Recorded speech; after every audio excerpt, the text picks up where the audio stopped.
Assalamualaikum warahmatullahi wabarakatuh. Jumpa lagi dengan saya di kajian pagi ini. Banyak sekali kehidupan yang kita selalu nengarani getun. Nah, dengan keadaan kita sekarang ini, karena kecerobohan manusia sehingga menyebabkan kita menjadi saat sekarang ini. Saya akan mengupas hal ini. Kata-kata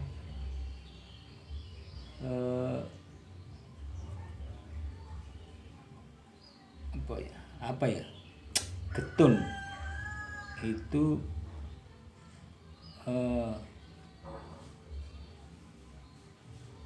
kehidupan yang lalu itu disayangkan. Maksudnya seperti itu. Kehidupan yang lalu yang mestinya lebih baik itu dibuat foya-foya gitu. Sehingga pada saat sekarang ini kita mengalami keterpurukan.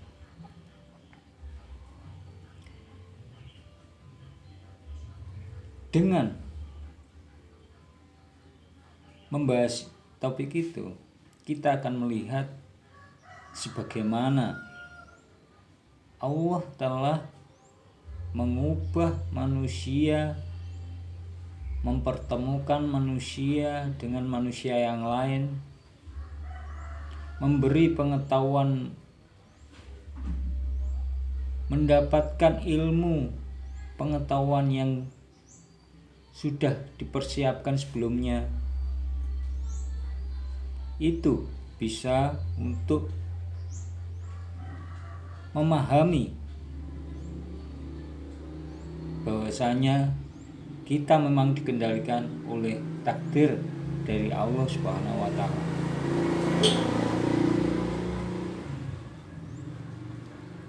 Karena apa? Seperti kemarin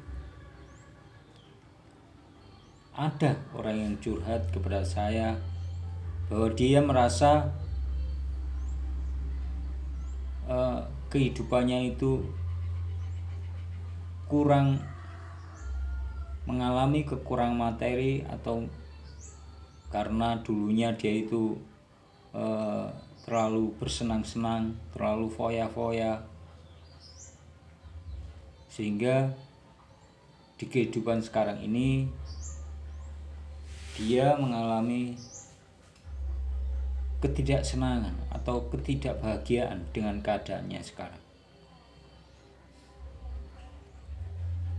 Dia membandingkan kehidupannya sama teman-teman sebayanya, sama saudaranya yang dulunya dia mendapatkan pendapatan yang jauh lebih baik daripada teman-temannya, daripada saudara-saudaranya. Tapi kenapa sekarang ini dia kehidupannya jauh kurang baik dari sebelum-sebelumnya. Kemudian saya akan menjawab, kita hanya sebagai pelaku, hanya sebagai pion. Semua itu ada yang menggerakkan. Itu sudah menjadi takdir manusia, akan mengalami kesenangan dan kesusahan. Oleh karena itu, janganlah semua itu menjadi penghalangmu untuk mencapai keimanan yang jauh lebih baik lagi. Percayalah bahwasanya semuanya itu yang menggerakkan adalah Allah Subhanahu wa Ta'ala, sehingga pikiran dan hati kita akan menjadi lebih tenang dalam menjalani hidup ini.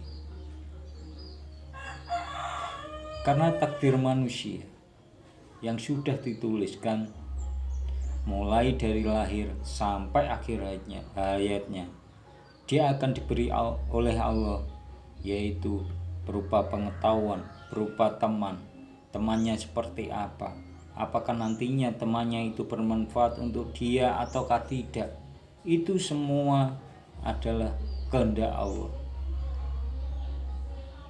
Apabila orang itu mengalami godaan dari syaitan, itu sudah menjadi kehendak Allah, karena Allah menciptakan syaitan atau iblis gunanya untuk menggoda manusia, untuk menggerakkan manusia, menggoda, menjerumuskan manusia.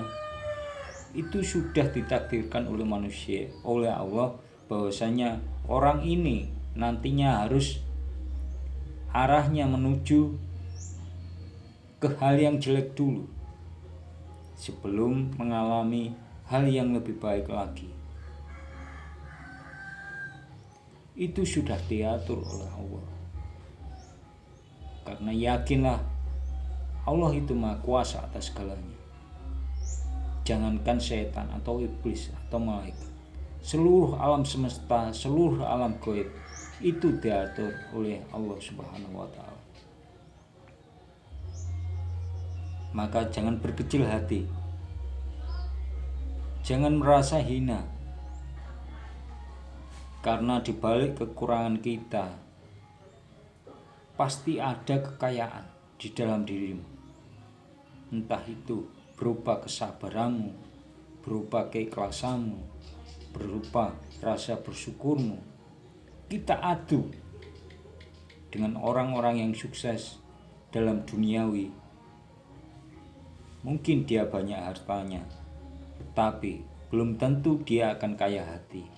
Maka dari itu, teman-teman,